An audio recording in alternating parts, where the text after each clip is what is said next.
In a surprising move that has sparked both applause and controversy, President William Ruto has ordered the police to immediately vacate the Dogo grounds in Nairobi. This bold directive comes amid a heated ownership dispute that has caused growing tension between local residents and law enforcement authorities. The land, which has been at the center of a bitter wrangle, had been occupied by police forces for weeks, creating confusion, fear, and frustration among community members.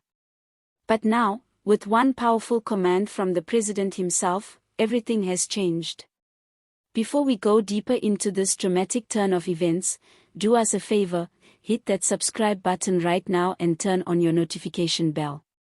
At Civic Pulse, we bring you the real stories, straight from the heart of the action, told in simple, clear language.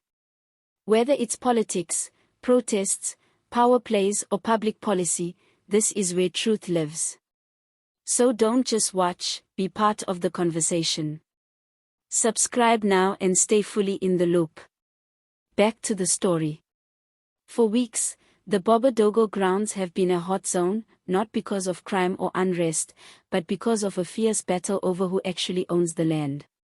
Community groups, youth organizations, and area leaders claim the land rightfully belongs to the public and was meant for sports, events, and youth programs.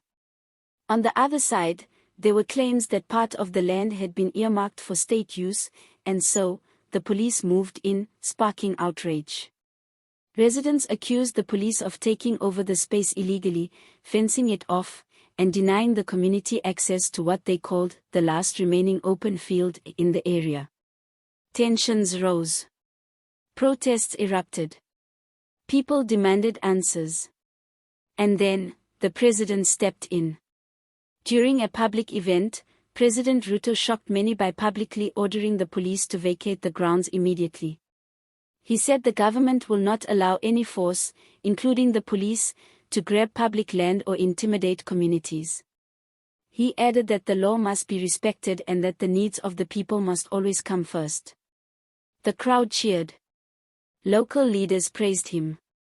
And suddenly, what seemed like a long, complicated standoff began to unravel. With the president's orders loud and clear, pressure is now on the police to exit the area without delay. Sources say they've already begun the process of clearing out, even as investigations into the true ownership of the land continue. Meanwhile, residents of Dogo are celebrating. For many, this feels like a rare victory, the voice of the people being heard loud and clear. But not everyone is happy. Some officials argue that the police were acting on legitimate instructions, possibly from local government officers or other authorities. They say the issue is far more complicated and that Ruto's intervention, while popular, might set a precedent that encourages people to resist law enforcement. It's a debate that's still raging behind the scenes. Still, one thing is certain, President Ruto has sent a powerful message. His decision is being seen as a strong statement against land grabbing, police intimidation, and government overreach.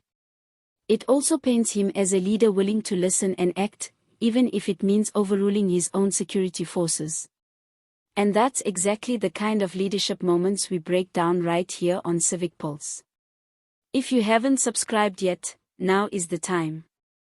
Hit that subscribe button, give this video a like, and drop a comment below. Do you think Ruto did the right thing? Should the police have been there in the first place? What does this mean for future land disputes in Kenya? Stay tuned for more updates as this story unfolds. We'll keep bringing you the truth, the twists, and the real impact of politics on the people. This is Civic Pulse, where the voice of the people matters most. Thanks for watching, and see you in the next one.